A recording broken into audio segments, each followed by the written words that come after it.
Actual world, I've got two victories on terror to report for you this morning. I'm calling them victories. First off, Al-Qaeda in the Arabian Peninsula says their second-in-command, Nasir al-Wahashi, was killed Friday in a U.S. drone strike in Yemen. And this, a Kurdish Syrian force, backed by U.S. airstrikes, took a key ISIS stronghold in the town of Tal Abyad. That key town is on Syria's border with Turkey.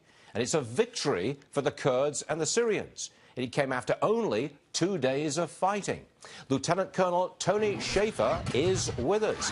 You know, hey, we're not used to hearing these stories about ISIS giving up and they didn't run away, but they lost after only 2 days. This sounds like a turning point to me. Well, the Kurds, frankly, Stu, have been doing very well. We were actually in with John McCain yesterday talking about this. It was so ironic. We were actually in with one of the Syrian Kurds talking to McCain about, hey, it's time we get serious, we, the United States, get serious about reinforcing the fact that the Kurds are the only ones winning the battle. Imagine that, trying to reinforce the good guys who are winning rather than throwing down 450 more trainers to go train people who don't want to fight. So I think this is a turning point. I think this is good news, and I think it's going to help our effort to really codify a real effective strategy and move forward to go after ISIS. Would you be satisfied with a strategy that is containment of ISIS? Keep them within their current boundaries. Would that satisfy you, or do you want to go all out and beat them and kill them? Well, I can't go through the entire strategy we talked about with Senator McCain yesterday, Stu, but no, we want to go about essentially eviscerating them, separating them from their ability to resupply. Frankly, Turkey's part of the problem. One of the reasons ISIS continues to grow is because Turkey's not shut off the access for ISIS regarding monetary support, personnel support. So we've got to go about basically parsing that piece out and then working globally to start walking it back. So the Kurds are a key component to an effective fighting force near in to get ISIS locally, but we have to think globally about getting the whole thing. I see your point, Tony, but, you know, containment wouldn't be such a bad thing, would it? I mean, as a first step.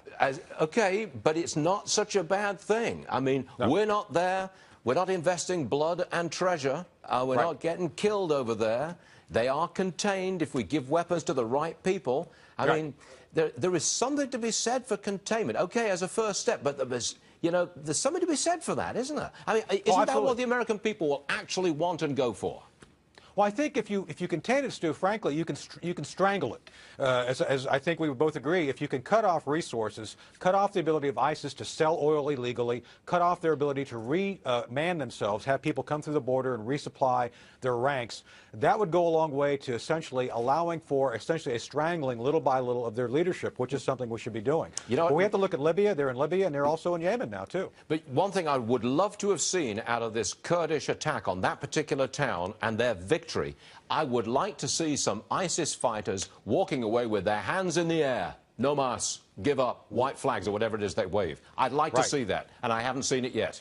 No, I haven't either, but we need to see that. Okay. I think we've got partial agreement here, Tony. Partial agreement. We do. Containment is a good first step. We'll live with that, okay?